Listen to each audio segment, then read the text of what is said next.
Well, let's look at our first recipe for those tofu burgers. Let's read that recipe.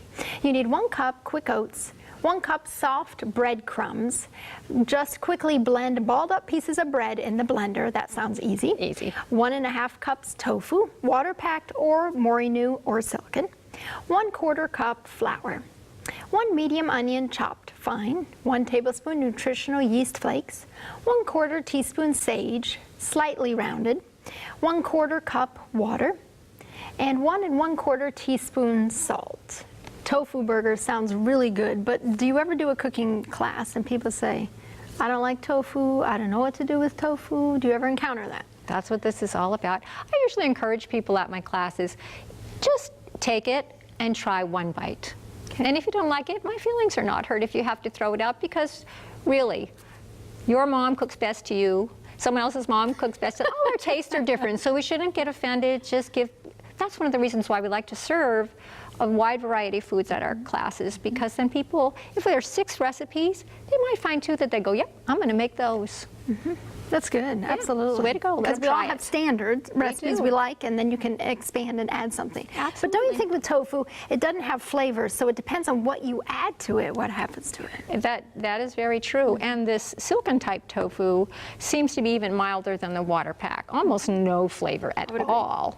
So it hides well in things. It hides well on these burgers. Yeah, good. So, okay, what do we do here? Okay, I'm going to come over here to the food processor, and we're going to start by making the breadcrumbs, which is very simple. You can just take fresh pieces of bread, and if you kind of tighten them up a little bit, they will catch in the blades a little bit easier. Yeah. So just a quick little. So that's what you said in the thing, balled up bread. That's what it meant, balled up bread. I was trying to figure out what that meant. Okay.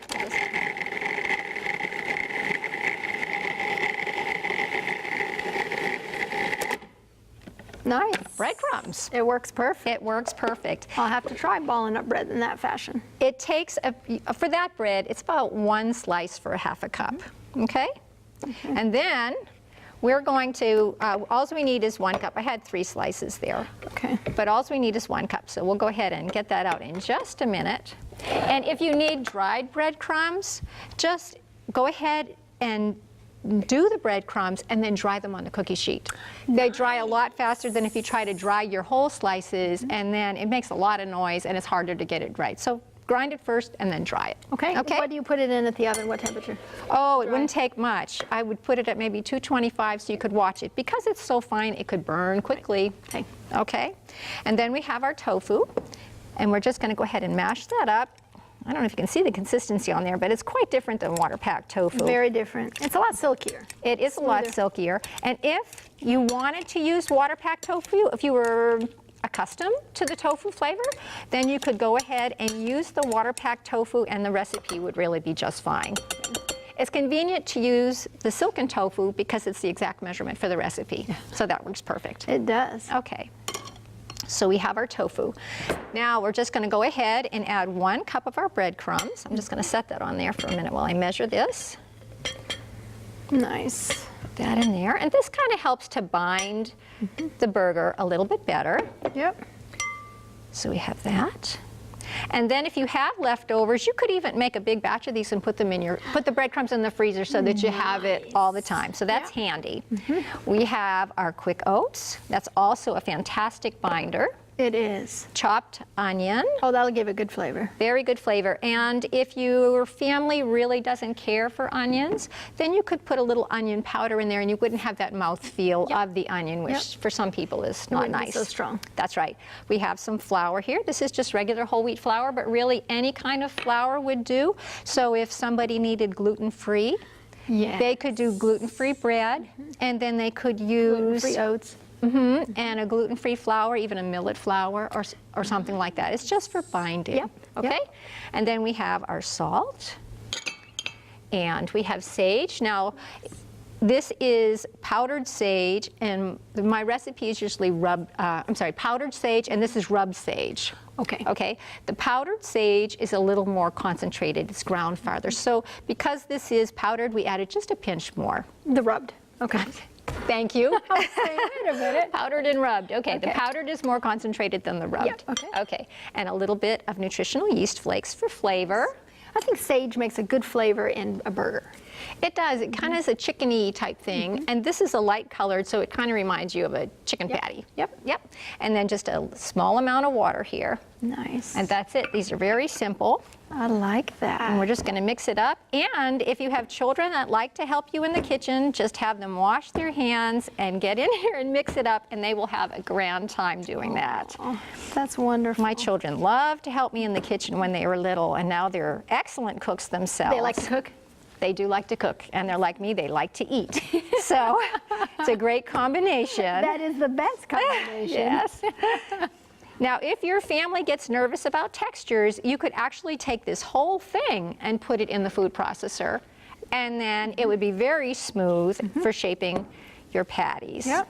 Oh, that's fabulous. Okay, and you can already see it kind of does hold together It pretty does. well. I can see that. Now, when we're forming this, it doesn't really have to sit very long. This is actually going to hold together.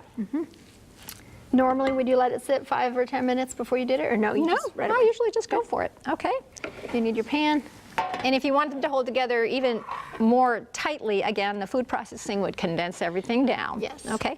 You have a couple of options when you want to make your patties.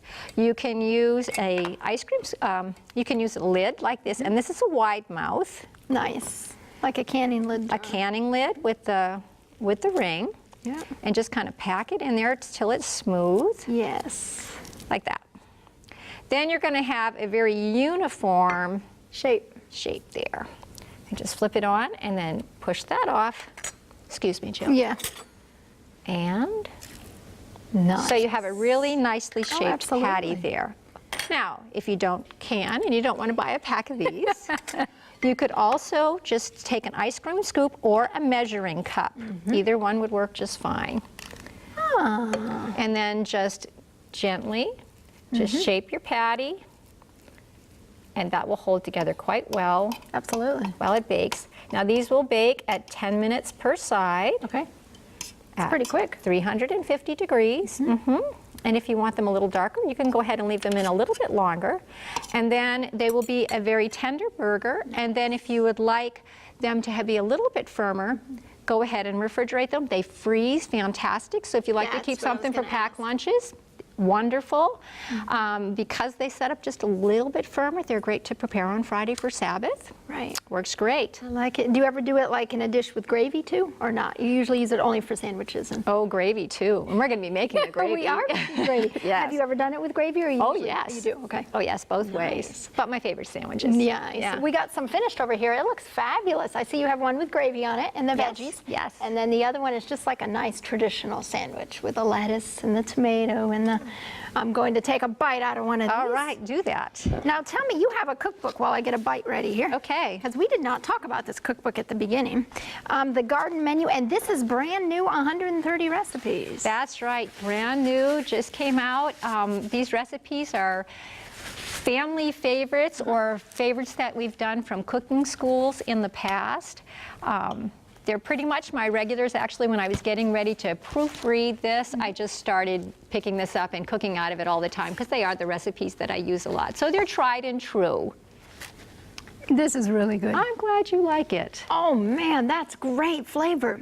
I had the one with the gravy, so I'm getting both flavors together. But it's all about the gravy. That's fabulous. I'm sorry I interrupted about No the cookbook. problem, no problem at all. So, tried and true. We use them in our classes, and my family grew up with these. Oh, that's wonderful. So, yep. So you grew up eating vegetarian? I didn't, but my kids You mean did. the kids grew up? Yeah, that's Okay. right.